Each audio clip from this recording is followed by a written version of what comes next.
નમસ્કાર, ન્યૂઝ 18 ગુજરાતીમાં આપનું સ્વાગત છે। હું છું આપની સાથે સંધ્યા। જોઈએ સમાચાર વિસ્તારથી। જૂનાગઢની વાત કરીએ તો મૌલાનાના ભડકાઉ ભાષણનો મામલો છે। નરસિંહ મંદિરના આચાર્યનો મોટો ખુલાસો। કાર્યક્રમ માટે નહોતી લેવાઈ મંજૂરી। આયોજકોએ મેદાન માટે મંજૂરી નહોતી લીધી। સરકારી મેદાનનો મંજૂરી વગર જ ઉપયોગ કરવામાં આવ્યો છે તે અંગે ખુલાસો થઈ રહ્યો છે। શાળાના આચાર્ય એસપીને પત્ર લખી અને આ અંગે જાણ કરવામાં આવી છે। તો મંજૂરી વગર જ આ સભા યોજવામાં આવી હતી, જેમાં મોટી સંખ્યામાં લોકો એકઠા થયા હતા અને ત્યાં જ ભડકાઉ ભાષણ પણ આપવામાં આવ્યું હતું મૌલાના દ્વારા। તો જાતિ વિષયક ટિપ્પણી જેવા મુદ્દે પણ ભડકાઉ ભાષણ આપવામાં આવ્યું હતું અને એકબીજા પ્રત્યે વેરભાવ ઉત્પન્ન થાય તે પ્રકારના ભાષણ આ મૌલાના પહેલા પણ આપી ચૂક્યો છે। તો કટ્ટરતા ફેલાવવાનું કામ કરી રહ્યો હતો મૌલાના, જેની ધરપકડ કરવામાં આવી છે અને હવે જ્યારે ખુલાસો પણ થઈ રહ્યો છે કે જ્યાં સભા યોજવામાં આવી હતી ત્યાં એ જે મેદાન હતું તેની મંજૂરી પણ લેવામાં આવી ન હતી। નરસિંહ મંદિરના આચાર્યએ કર્યો છે મોટો ખુલાસો। કોઈ કાર્યક્રમ જ્યાં હતો ત્યાં મંજૂરી લેવાઈ ન હતી, મંજૂરી વગર જ કાર્યક્રમનું આયોજન કરવામાં આવ્યું હતું। જોકે કાર્યક્રમના આયોજકની પણ ધરપકડ કરવામાં આવી છે। તો સરકારી મેદાનનો મંજૂરી વગરનો ઉપયોગ, વધુ અપડેટ મેળવીશું સંવાદદાતા અતુલ પાસેથી। જી અતુલ, એક મોટો ખુલાસો એ પણ થઈ રહ્યો છે કે જ્યાં કાર્યક્રમ યોજાયો તે મેદાનની મંજૂરી જ નહોતી લેવાઈ।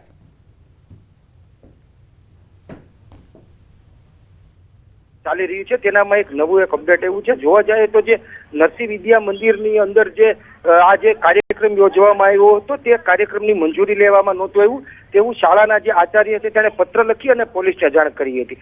બીજી તરફ જે આયોજકો દ્વારા જે મંજૂરી લેવામાં આવી હતી તેમાં પણ બોગસ ડોક્યુમેન્ટ ઉભા કર્યાનું પણ હાલ સામે આવી રહ્યું છે। ભડકાઉ ભાષણ મુદ્દે છે જે આચાર્યના પત્ર લઈને જિલ્લા પોલીસ વડાએ છે તે કાર્યવાહી હાથ ધરી છે। બે આયોજક દ્વારા ગેરકાયદેસર પ્રવેશ કર્યો હોય તેવું પણ તેને સામે આવ્યું છે। મામલતદાર પાસેથી મંજૂરી લેવા માટે આયોજકોએ બોગસ ડોક્યુમેન્ટ છે તે ઉભા કર્યા હોવાનું પણ સામે આવ્યું છે। વધુ આઈપીસી કલમનો ઉમેરો કરવામાં આવ્યો છે, જેમાં 441, 461 અને 471 નો ઉપયોગ કરવામાં આવ્યો છે। બીજી તરફ જે જોવા આવે તો જે મંજૂરી લેવામાં આવી હતી તે 8 થી લઈને 10 વાગ્યા સુધીની હતી, જ્યારે જે બેનર સામે આવ્યા હતા તેમાં લખવામાં આવ્યું હતું રાતના 10 થી 12 સુધીની। આમ જે ભડકાઉ ભાષણ મુદ્દે મૌલાના સામે જે કાર્યવાહી થઈ રહી છે તેમાં જે શાળાના આચાર્યએ પત્ર લખ્યો છે તેને લઈ અને પોલીસની ગતિવિધિ છે તે તેજ બની ગઈ છે। જી આ સાથે કોણ કોણ બીજા લોકો સંકળાયેલા છે, કારણ કે જે આયોજક હતા તેમની પણ ધરપકડ કરાઈ છે? જી ચોક્કસથી કે જે આયોજક હતા તેની પણ ધરપકડ કરવામાં આવી છે અને બીજા એક જે વ્યક્તિ હતી તેની પણ ધરપકડ કરી છે। પણ ખાસ કરીને મૌલાનાની જે અટકાયત કરવામાં આવી હતી ગઈકાલે જે એને કોર્ટમાં રજૂ કરવામાં આવ્યો હતો અને તેના 10 દિવસના રિમાન્ડ માંગવામાં આવ્યા હતા, પણ તેના જે રિમાન્ડ છે તે 1 દિવસના છે તે મંજૂર કરવામાં આવ્યો હતો। ત્યારે આજે શાળાના જે આચાર્ય છે તેને પત્ર લખી અને જિલ્લા પોલીસ વડાને જાણ કરતા હાલ જે છે ત્યાં મંજૂરીને લઈને એક નવો વિવાદ ઉભો થયો છે। જી અતુલ, કારણ કે એક તરફ જૂનાગઢનો મામલો છે, બીજી તરફ કચ્છમાં પણ ફરિયાદ આ પ્રકારની નોંધાઈ છે, કારણ કે ત્યાં પણ એક ગુનો બન્યો હતો। તો હવે લાગે છે કે મૌલાનાની મુશ્કેલીમાં વધારો થઈ રહ્યો છે, એક બાદ એક જે ખુલાસા થઈ રહ્યા છે ને જે વિવાદ સામે આવી રહ્યા છે।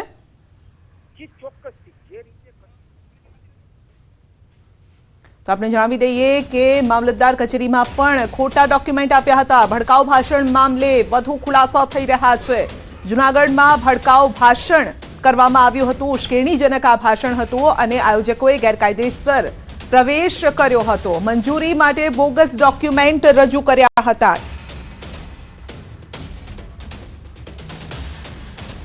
તો મોટા સમાચાર એ છે કે ભડકાઉ ભાષણ જ્યાં કરવામાં આવ્યું, જ્યાં કાર્યક્રમનું આયોજન કરવામાં આવ્યું તેને લઈને મોટા ખુલાસા થઈ રહ્યા છે। આયોજકોએ ગેરકાયદેસર પ્રવેશ કર્યો હતો। જી અતુલ, એ રીતે જે આયોજકોએ જે છે ગેરકાયદેસર પ્રવેશ કર્યો હોવાનું સામે આવ્યું છે અને જે આચાર્ય જે પત્ર લખ્યો છે તેને એસપીને આપ્યો છે ને તેના દ્વારા કોઈ મંજૂરી નથી લેવાય તેવો તેણે પત્રમાં ઉલ્લેખ કર્યો છે। બીજી તરફ જે મામલતદાર પાસેથી જે મંજૂરી લેવામાં આવી હતી તેમાં પણ ખોટી રીતે છે તે મંજૂરી માંગવામાં આવી હતી। જે પત્ર છે તેમાં રાતના 8 થી 10 નો ઉલ્લેખ કરવામાં આવ્યો હતો અને જે બેનર સામે આવ્યા હતા એમાં 10 થી 12 નો ઉલ્લેખ કરવામાં આવ્યો છે। આમ જે આચાર્યએ પત્ર લખ્યો છે તેના પણ એસપી દ્વારા છે તે કાર્યવાહી હાથ ધરાઈ છે અને કલમોનો ઉમેરો કરવામાં આવ્યો છે। બીજી તરફ જે વાત આવે છે કે કચ્છની અંદર પણ મૌલાના સામે આ ડેટ સ્પીચ મુદ્દે છે તે ફરિયાદ દાખલ થઈ છે. આજે જ્યારે રિમાન્ડ પૂરા થશે, 1 દિવસના રિમાન્ડ પૂરા થશે મૌલાનાના, ત્યારે ફરી તેને કોર્ટમાં રજૂ કરવામાં આવે છે. ત્યારે શક્યતા એ પણ છે કે જો મૌલાનાને છે વધુ રિમાન્ડ આપે છે અથવા જ્યુડિશિયલ કસ્ટડી આપે છે, ત્યારે કચ્છથી છે તે પોલીસ નીકળી ગઈ તેવા સમાચાર સાંપડી રહ્યા છે. ત્યારે આ મુદ્દે અહીંથી જ કોર્ટમાંથી જ તેનો કબજો લઈ અને કચ્છ લઈ જાય તેવી પણ એક સંભાવના છે. જી અતુલ, આપનો આભાર અમારી સાથે જોડાવા બદલ.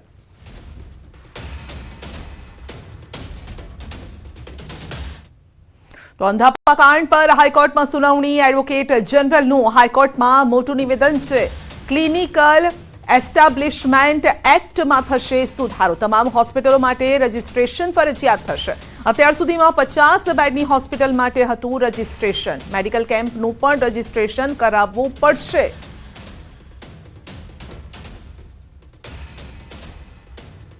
વડોદરામાં ઇન્કમટેક્સ વિભાગના દરોડા. ઈ બાઇક બનાવતી કંપની પર દરોડા.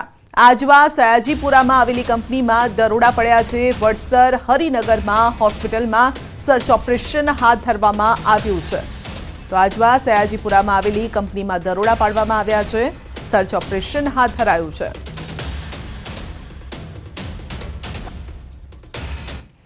એબીવીપીના યુનિવર્સિટી ખાતે ધરણા. વિવિધ 11 મુદ્દાઓને લઈને ધરણા યોજવામાં આવ્યા છે. વિદ્યાર્થીઓની સુરક્ષા, પીએચડી સહિતના મુદ્દે ધરણા. સંસ્કૃત વિભાગમાં ઝડપથી પીએચડી કરાવતા હોવાનો આરોપ છે. વીસીની ચેમ્બરમાં મોબાઈલ નહીં લઈ જવા મુદ્દે વિરોધ. વીસીની ચેમ્બર બહાર એબીવીપીએ ધરણા કરાયા છે અને ભજન રામધૂન બોલાવી છે.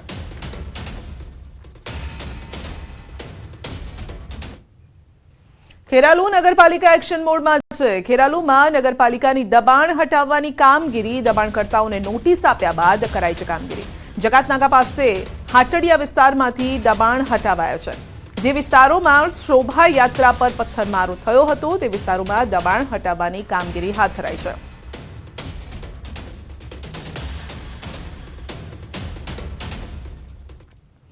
સુરતના ઉધનામાં નિર્માણાધીન બિલ્ડિંગની દિવાલ ધરાશાયી થવાથી શ્રમિકના મોત મામલે રહી રહીને હવે મનપા જાગ્યું છે. સફાળી જાગેલી મનપાની ટીમે ઘટનાના 3 દિવસ બાદ ગેરકાયદેસર બાંધકામનું ડિમોલિશન કર્યું. જો કે માત્ર દેખાડા પૂરતું જ આ ડિમોલિશન કરાયું છે તેવા દ્રશ્યો સામે આવ્યા છે. નિર્માણાધીન મકાનની દિવાલ ધરાશાયી થતા એક શ્રમિકનું મોત થયું, જ્યારે કે 3 શ્રમિક ઇજાગ્રસ્ત થયા હતા. અને હજુ સુધી આ ઘટનામાં મનપાના અધિકારીઓની જવાબદારી નક્કી નથી કરવામાં આવી. તો ડિમોલિશન પણ માત્ર કામગીરી જે છે તે દેખાડા પૂરતી જ કરવામાં આવી હોય તેવું લાગે છે.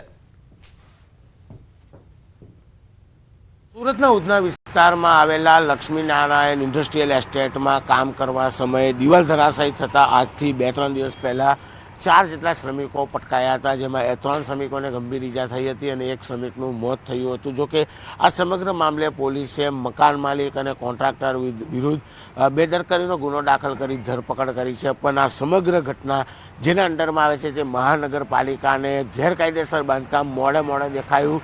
બ્રહ્મ જ્ઞાન થતાની સાથે જ ઘટના સ્થળ પર પહોંચ્યું હતું અને ડિમોલેશન, ગેરકાયદેસર મકાનનું ડિમોલેશન શરૂ કર્યું હતું. જોકે ડિમોલેશનની કામગીરીમાં પણ માત્ર વેઠ ઉતારી અધિકારીઓ જતા રહ્યા હતા.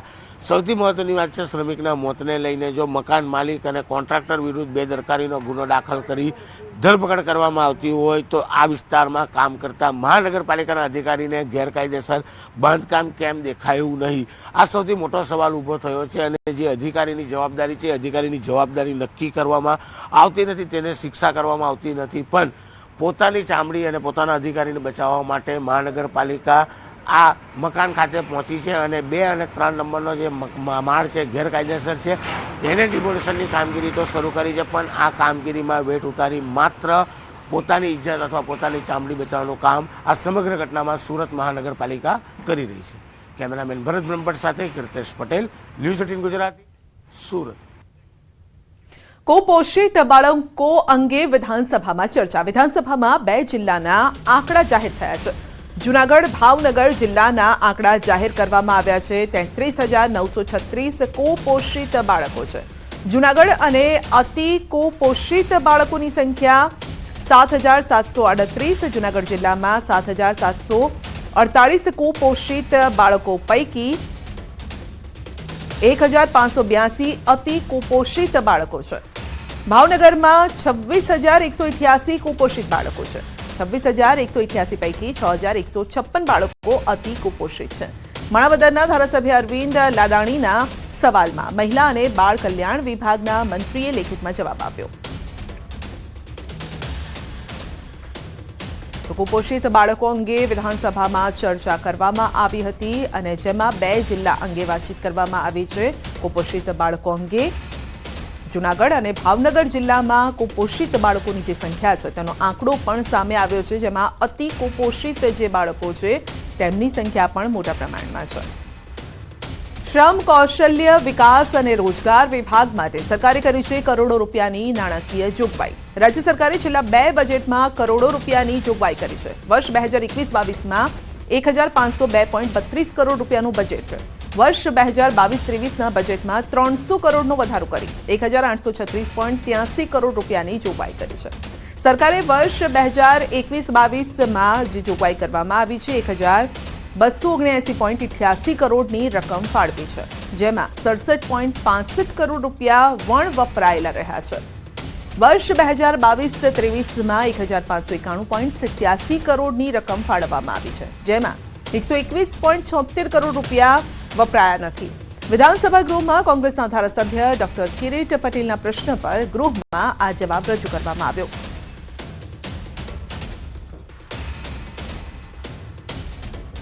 તો આ અંગે જ વધુ અપડેટ મેળવીશું. સંવાદદાતા ગીતા પાસેથી વધુ અપડેટ મેળવીએ. ગૃહમાં જે રીતે સવાલ જવાબનો દોર ચાલી રહ્યો છે, સૌથી પહેલા ગીતા વાત કરીશું કુપોષિત બાળકોની. 2 જિલ્લાના આંકડા જે સામે આવ્યા છે જે ચોંકાવનારા પણ છે ને તે અંગે સરકારે કામ કરવાની એટલે કે વધુ કામ કરવાની જરૂર છે. જી બિલકુલ, માણાવદરના ધારાસભ્ય અરવિંદ લાડાણીએ સવાલ પૂછ્યો હતો મહિલા અને બાળ કલ્યાણ વિભાગને કે જૂનાગઢ અને ભાવનગર જિલ્લામાં અત્યાર સુધીમાં કેટલા કુપોષિત બાળકો આપણા ધ્યાનમાં આવ્યા છે અને આંકડા ખરેખર ચોંકાવનારા છે. જૂનાગઢ અને ભાવનગર જિલ્લામાં 33,936 કુપોષિત બાળકો ધ્યાનમાં આવ્યા છે. જૂનાગઢમાં અતિ કુપોષિત બાળકોની સંખ્યા 7,738 છે, જ્યારે જૂનાગઢ જિલ્લામાં 7,748 કુપોષિત બાળકો પૈકી 1,582 બાળકો અતિ કુપોષિત છે. ભાવનગરમાં 26,188 કુપોષિત બાળકો પૈકી 6,156 બાળકો અતિ કુપોષિત છે. આ આંકડા ખરેખર ચોંકાવનારા છે અને જ્યારે આ સવાલ પૂછાયો છે ત્યારે સરકારને હવે આગામી સમયમાં જવાબ એ આપવો પડશે કે આટલી યોજનાઓ છે મહિલા અને બાળ કલ્યાણ વિભાગની, આટલો બધો ખર્ચ થઈ રહ્યો છે બજેટમાં, આટલી બધી જોગવાઈ છે કુપોષિત બાળકો માટે, અને છતાં પણ આટલા કુપોષિત બાળકોની સંખ્યા કેમ જણાઈ રહી છે? કે ઓફિશિયલ જવાબ છે સરકારનો, રાજ્ય સરકારનો. સરકાર પોતે કબૂલાત કરી રહી છે કે આટલા કુપોષિત બાળકો છે, તો બધી યોજનાઓ શું કાગળ પર છે? એનો જવાબ જો કોંગ્રેસ મેદાને આવે તો રાજ્ય સરકારે આગામી સમયમાં ગૃહમાં પણ આપવો પડશે અને સત્તા પક્ષ તરીકે પણ આપવો પડશે. જી, બીજો એક પ્રશ્ન આજે એ પણ સામે આવ્યો છે, જે સવાલ પૂછવામાં આવ્યો કોંગ્રેસ તરફથી ને તેનો જવાબ પણ સામે આવ્યો છે કે શ્રમ કૌશલ્ય વિકાસ અને રોજગાર વિભાગ માટે સરકારે ભલે કરોડો રૂપિયાની નાણાકીય જોગવાઈ કરી હોય, 2 વર્ષમાં 2 બજેટમાં કરોડો રૂપિયાની તેઓ જોગવાઈ કરી ફાળવવામાં આવ્યા, પરંતુ પૂરેપૂરા એ ખર્ચ નથી થયા. એટલે ક્યાંથી ક્યાંક વિભાગની પણ આમાં કચાશ છે અને રાજ્ય સરકાર તરફથી ફોલોઅપ લેવું જોઈએ વિભાગનું, તેની પણ કચાશ છે. ઘણી વખત એવું બને છે કે મોટું બજેટ, મોટી ગ્રાન્ટો ફળવાઈ દેવાય છે, પરંતુ એ વણ વપરાયેલી પડી રહે છે. એટલે ક્યાંક ને ક્યાંક એવું બને છે કે શું વિભાગ પાસે આજે વિભાગ છે જે શ્રમ અને રોજગાર વિભાગ અને કે રોજગારી આપવાની છે, તો એ લોકોને એવા કોઈ મુદ્દત નથી પડતા ત્યાં તેઓ તેમનું બજેટ વાપરી શકે. એટલે આપણે ખૂબ મહત્વનો મુદ્દો છે. જયારે આટલી બેરોજગારોની સંખ્યા છે ગુજરાતમાં, ત્યારે જેની જવાબદારી છે જે વિભાગની, શ્રમ કૌશલ્ય વિકાસ અને રોજગાર વિભાગની, તેની જે ગ્રાન્ટ છે તે પણ વપરાયેલી પડી રહી છે અને એવું નહીં કે સતત પડી રહી છે. જી જી.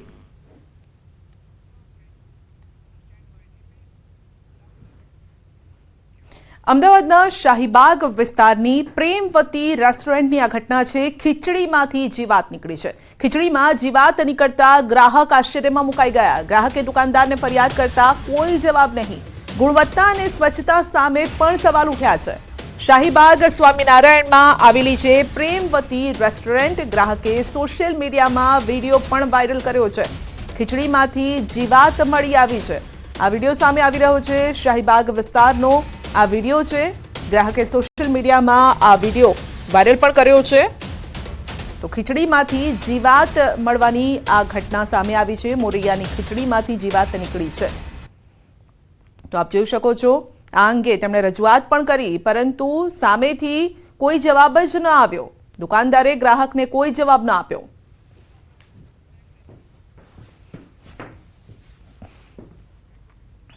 બુલેટિનમાં આગળ વધીશું નાનકડા બ્રેક બાદ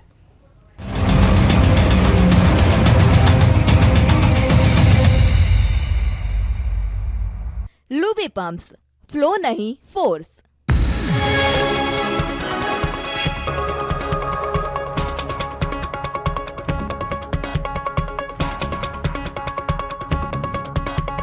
लूबी पंप्स फ्लो नहीं फोर्स।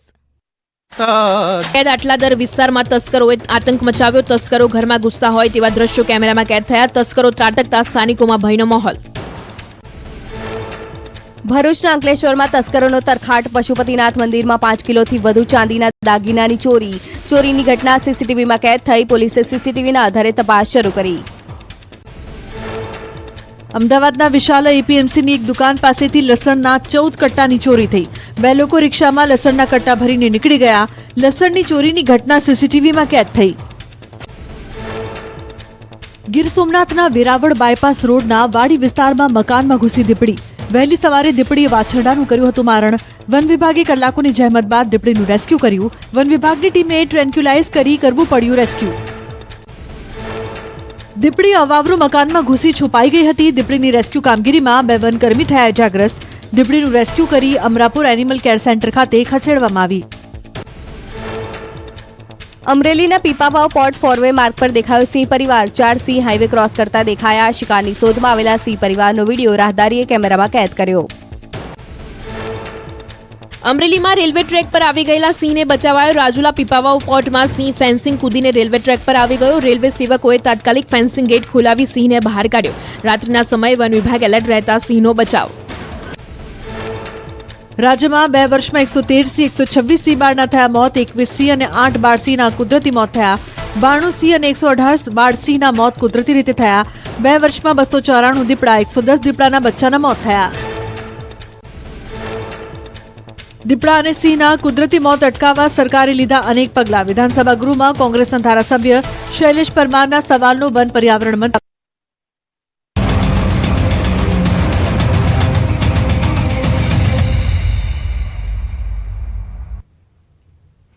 આણંદ જિલ્લાના બાકરોલ ગામે દબાણ હટાવો ઝુંબેશ હાથ ધરાઈ છે બાકરોલ ગેટથી જોર ગામ સુધીના દબાણો હટાવવાની કામગીરી કરવામાં આવી જો કે માર્ગ મકાન વિભાગ દ્વારા દબાણકારોને 3 વખત નોટિસ ફટકારવામાં આવી હોવા છતાં દબાણો નહીં હટાવાયા જેથી પોલીસ બંદોબસ્ત વચ્ચે જોરગામની બંને સાઇટ ઉપરના માર્જિનમાં આવતા દબાણો હટાવાયા છે અંદાજિત 100 જેટલા દબાણો બુલડોઝર ફેરવી અને દૂર કરાયા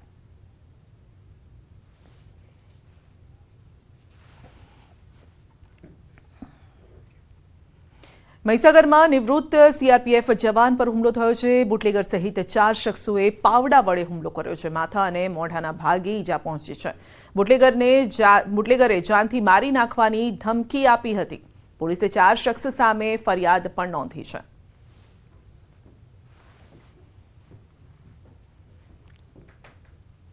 રાજકોટમાં ધોરાજીના પીપળિયા ગામમાં બાઇક સ્લીપ થતા પોલીસકર્મીનું મોત થયું છે પાટણ વાવ પોલીસ મથકે ફરજ અદા કરી પરત ફરતા સમયે બાઇક સ્લીપ થતા અકસ્માત સર્જાયો જીઆરડી નાયક તરીકે ફરજ બજાવતા જીતેન્દ્રભાઈના મૃતદેહને પીએમ અર્થે ધોરાજી સરકારી હોસ્પિટલમાં ખસેડાયો છે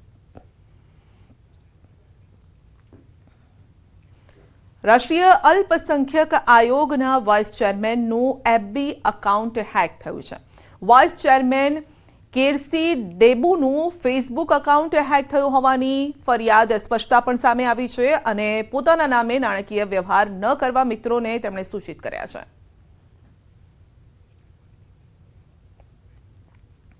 મોરબીના લગધીરપુર રોડ પર આવેલ કેનાલમાંથી પિતા પુત્રના મૃતદેહ મળી આવ્યા છે મૃતક યુવકે પોતાની પ્રેમિકા સાથે કેનાલમાં ઝંપલાવ્યું હતું યુવક અને યુવતીને કેનાલમાં ડૂબતા જોઈ પિતાએ પુત્રને બચાવવા છલાંગ મારી હતી જે પૈકી પિતા પુત્રનું મોત નીપજ્યું છે અને યુવતીને સારવાર અર્થે હોસ્પિટલ ખસેડવામાં આવી છે. યુવક કિશન ભરતભાઈ લકુમ અને ભરત જેસિંગભાઈના મોતથી શોકનો માહોલ છે. બનાવ અંગે મોરબી તાલુકા પોલીસે તપાસ પણ હાથ ધરી છે.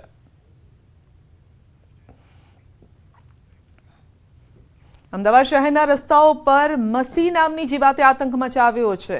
રાયડાના ખેતરમાંથી જીવાતનો ત્રાસ શહેરના રસ્તા સુધી આવી ગયો છે. રસ્તા પર ઝુંડમાં ઉડતી મસી વાહન ચાલકોને આંખમાં પડી રહી છે. અમદાવાદ મ્યુનિસિપલ કોર્પોરેશનને ફરિયાદ મળતા શહેરના 7 ઝોનમાં ફોગિંગની કાર્યવાહી ચાલુ કરી છે. 50 જેટલા થર્મલ મશીન મૂકવામાં આવ્યા છે, જ્યારે કે 75 હેડ ઓપરેટિવ મશીનથી ફોગિંગની કામગીરી કરવામાં આવી રહી છે. 14 જેટલા વ્હીકલ માઉન્ટેડ મશીનથી રસ્તા અને વિવિધ સોસાયટીમાં ફોગિંગ કરાઈ રહ્યું છે. ભેજવાળા વાતાવરણના કારણે મસીનો ઉપદ્રવ વધુ રહે છે અને અત્યારે રાયડાના કારણે મસીનો ઉપદ્રવ વધી ગયો છે. રાયડાના વાવેતર હોય ત્યાં આજુબાજુના વિસ્તારમાં મસી વધુ પ્રમાણમાં જોવા મળે છે. ગરમી આવશે ત્યાં સુધી જીવાતનો ઉપદ્રવ રહેશે. પબ્લિક દ્વારા જે જીવાત ઉડવાની કમ્પ્લેન, એટલે કે આપણે લોકલ ભાષામાં કહીએ તો મસીની કમ્પ્લેન કમ્પેરેટિવલી વધારે આવી રહી છે. કોર્પોરેશન દ્વારા હાલમાં આ બાબતે ફોગિંગ મશીન દ્વારા કામગીરી કરવામાં આવી રહી છે. આ વસ્તુ સિઝનલ છે. જેમ ખેતીને લાયક જે પાક થતો હોય છે તેને અનુસંધાને આ મશીનનું પ્રમાણ વધુ રહેતું હોય છે. આ સિઝનલ હોવાથી થોડા સમયમાં આ જે કમ્પ્લેન છે એ દૂર થવાની શક્યતા રહેલી છે. સુરેન્દ્રનગર જિલ્લામાં કપાસની નિકાસમાં ઘટાડો થતાં જીનિંગ ઉદ્યોગની હાલત કફોડી બની છે. સુરેન્દ્રનગર જિલ્લામાં સૌથી વધુ ઉત્પાદન કપાસનું થાય છે, પરંતુ ચાલુ વર્ષે કપાસનું ઉત્પાદન વધ્યું છે. જો કે વૈશ્વિક મંદીના કારણે વિદેશમાં કપાસની માંગ ઘટી છે, જેની સીધી અસર ઝાલાવાડના જીનિંગ ઉદ્યોગ પર પડી છે. 3-4 વર્ષ પહેલા સુરેન્દ્રનગર જિલ્લામાંથી સિઝન દરમિયાન અંદાજે 50 લાખથી વધુ કપાસની ઘાસડીઓની નિકાસ થતી હતી. દર વર્ષે ઘટીને હાલ ચાલુ સિઝનમાં માંડ 10 લાખ ઘાસડી જેટલી જ કપાસની ઘાસડી નિકાસ કરવામાં આવી છે. બજારમાં વૈશ્વિક મંદી હોવાના કારણે વિદેશમાં કપાસની માંગ ઘટી છે, તેમજ ચાઇના જેવા દેશોમાંથી ભારત કરતાં પણ ખૂબ જ ઓછા ભાવે કપાસ મળી રહેતા કપાસની નિકાસને ફટકો પડ્યો છે. અત્યારે વૈશ્વિક થોડી મંદીની અસર છે. છેલ્લા 2-3 વર્ષની વાત કરું તો પણ હાલમાં આપણે છેલ્લા 3-4 વર્ષ પહેલા પણ આપણે 35 થી 40 લાખ ઘાસડી એક્સપોર્ટ કરી હતી. ગયા વર્ષે પણ આપણે 15 થી 20 લાખ ઘાસડી આપણે એક્સપોર્ટ કરેલ છે. આ વર્ષે અત્યાર સુધીની અંદર 9 કે 10 લાખ ઘાસડી એક્સપોર્ટ જેવું થઈ ગયેલી છે. એટલે કે ડે બાય ડે વૈશ્વિક માંગ નબળી, એક્સપોર્ટની અંદર કપાસની વૈશ્વિક માંગ નબળી પડી રહી છે. વલસાડ જિલ્લામાંથી પસાર થતા અમદાવાદ મુંબઈ નેશનલ હાઈવે પર ગેરકાયદેસર દબાણો દૂર કરવા ડિમોલિશનની કાર્યવાહી હાથ ધરાઈ. હાઈવે પર પરવાનગી વગર ચાલી રહેલી વ્યાવસાયિક પ્રવૃત્તિઓ પર રોક લગાવવા ઉમરગામ તાલુકા વહીવટી તંત્રએ કમર કસી છે. તો વલવાડા ગામની હદમાં આદિવાસી માલિકીની જમીન પર ગેરકાયદેસર દબાણો ખડકી દેવાયા હતા.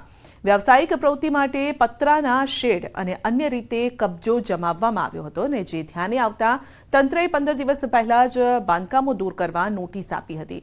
આજે પાલિકાની ટીમે પોલીસ બંદોબસ્ત વચ્ચે પહોંચી દબાણો પર બુલડોઝર ફેરવ્યું છે. તાલુકા વિકાસ અધિકારીનું કહેવું છે કે આગામી સમયમાં પણ હાઈવે પર દબાણ હટાવવાની કામગીરી શરૂ રહેશે.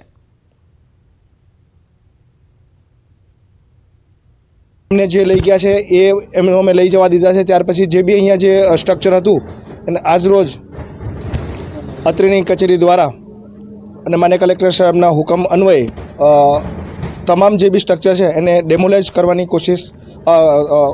કરવાની કાર્યવાહી હાથ ધરવામાં આવી છે.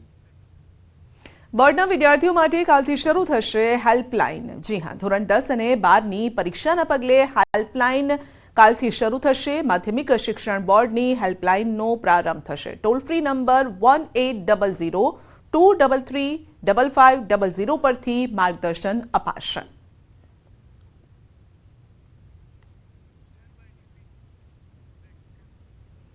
ઓઢવમાં અસામાજિક તત્વોનો આતંક છે. અનેક વાહનોમાં તોડફોડ કરી છે. વાહનોના કાચ તોડી નુકસાન કર્યું છે. સમગ્ર ઘટના સીસીટીવીમાં કેદ થઈ છે. તો દ્રશ્ય સામે આવી રહ્યા છે. 4 વ્હીલરના કાચ તોડી નાખવામાં આવ્યા છે. તો વાહનોને નુકસાન પહોંચાડવામાં આવ્યું છે, જેના સીસીટીવી પણ સામે આવી રહ્યા છે. અમદાવાદના નારોલ વિસ્તારમાં 1 ફેબ્રુઆરીએ એક યુવક પર તીક્ષ્ણ હથિયાર વડે હુમલો કરાયો હતો અને આ ઘટનાનો વિડીયો પણ વાયરલ કરવામાં આવ્યો છે.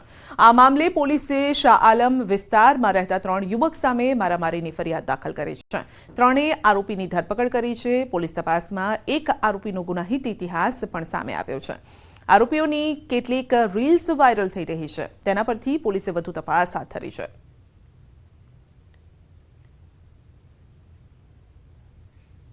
મારામારીનો ગુનો હતો. બંને જે ઝઘડો થયો એ બંને વચ્ચે જૂની અદાવત હતી, જેથી મારામારી એકબીજા સાથે કરેલી હતી. હવામાન વિભાગની આગાહી છે. આગામી 5 દિવસ વાતાવરણ યથાવત રહેશે. 1 થી 2 ડિગ્રી તાપમાન ઘટવાની શક્યતા છે. અરબી સમુદ્રમાંથી ભેજવાળા પવનો આવી રહ્યા છે, જેના કારણે વાદળછાયું વાતાવરણ રહેશે. અમુક વિસ્તારમાં વાદળછાયું વાતાવરણ રહેશે. ઉત્તર પશ્ચિમ ઉત્તર પવન ફૂંકાઈ રહ્યા છે.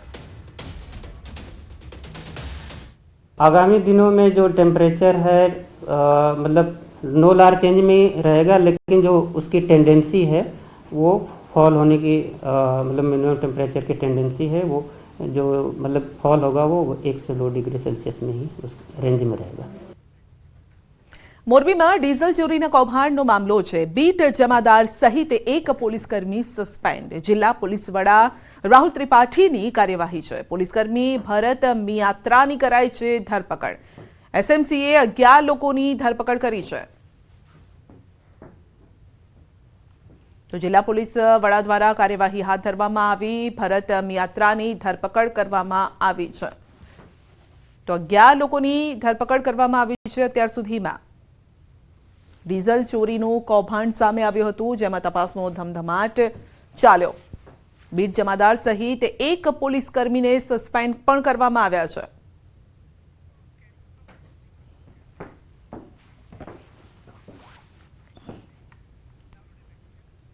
બુલેટિનમાં અત્યારે બસ આટલું જ. રજા આપશો. નમસ્કાર.